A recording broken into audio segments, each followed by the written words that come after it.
At saka positive, nag-iilaw, nag-aapoy sa meteorite.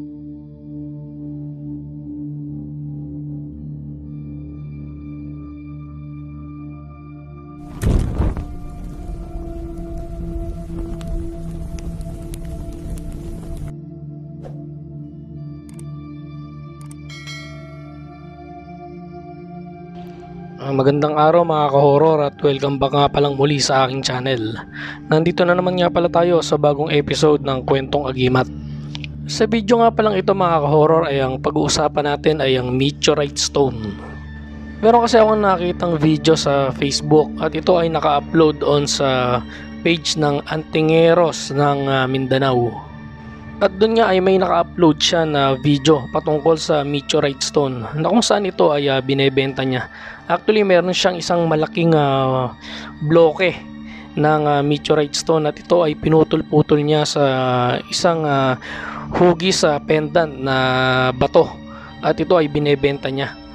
Ang isa sa nakakabilib dito sa video niya mga ka-horror ay pag tinetesting niya yung kakayanan ng meteorite stone. Kumbaga meron siya kasing ginagamit na dalawang wire, isang positive, isang negative. At ito ay nakakonekta sa isang baterya ng motor o baterya ng sasakyan. Pero kapag ka idinikit yung wire na yon, yung positive negative doon sa bato ay nag-i-spark ito. Meron din siya mga testingan ng idinidikit niya yung positive at negative na wire doon sa mga normal na bato pero hindi ito nag-i-spark. So kakaiba rin talaga yung batong hawak ni kuya, no? Pero bago ko nga pala ipakita at simulan yung video ng testingan ni Idol ay gusto ko nga lang pala kayong bigyan ng kaunting idea patungkol sa meteorite stone. So tara mga ka-horror at sabay-sabay nating panoorin ang video. Ano nga ba ang batong meteorite?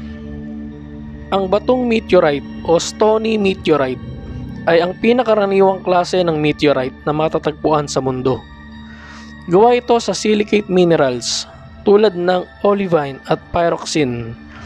Kahit karaniwan, may mataas pa ring halaga ang mga ito, lalo na kung mapapatunayang totoo. Paano nga ba malalaman kung totoo o legit ang isang meteorite stone?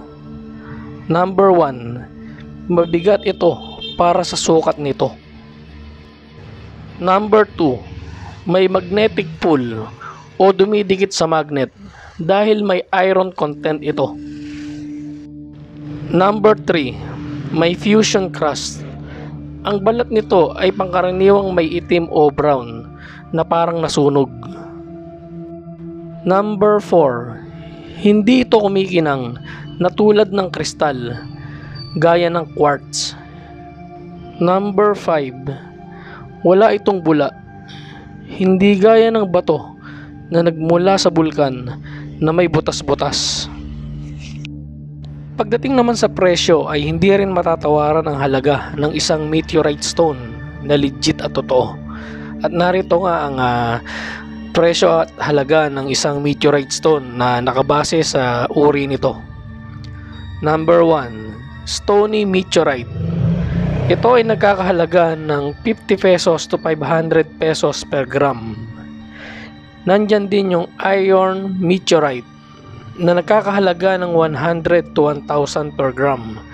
At yung pinaka-rare type na klase ng meteorite, example nito yung lunar o Martian. Ito ay nagkakahalaga ng 5,000 to 50,000 per gram. So talagang paldo kapag ka nakakuha ka ng isang legit na meteorite.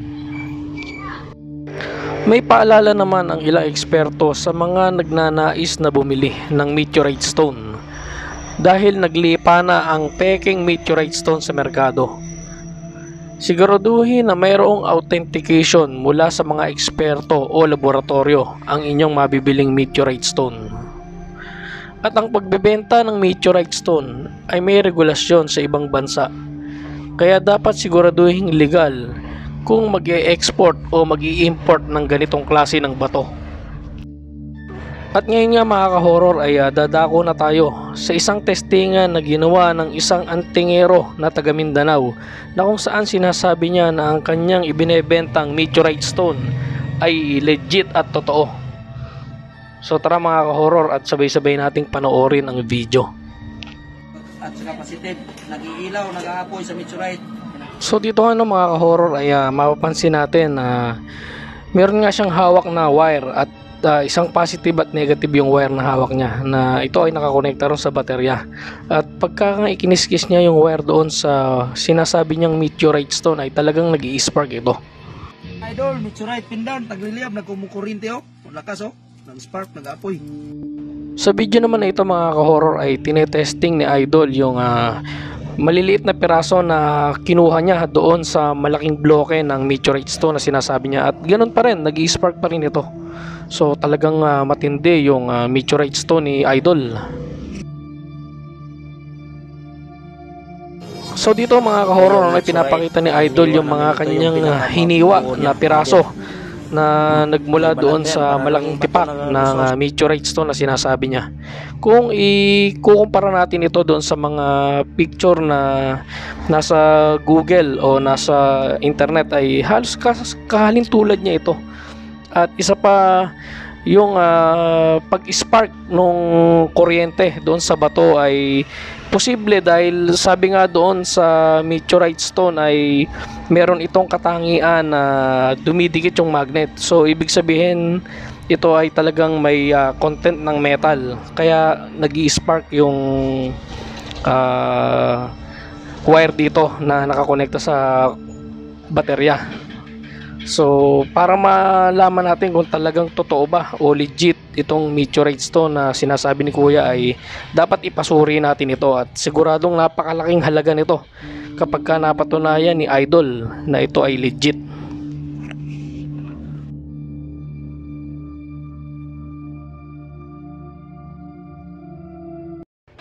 Ano sa palagay nyo mga ka-horror? Tunay nga kaya at talagang legit ang sinasabi ni Idol na meteorite stone na kanyang ibinebenta? Kayo na po ang bahalang humusga. Hanggang dito na lang mga ka-horror, at samahan nyo akong muli sa mga susunod ko pang mga video patungkol sa agimat. Maraming salamat po.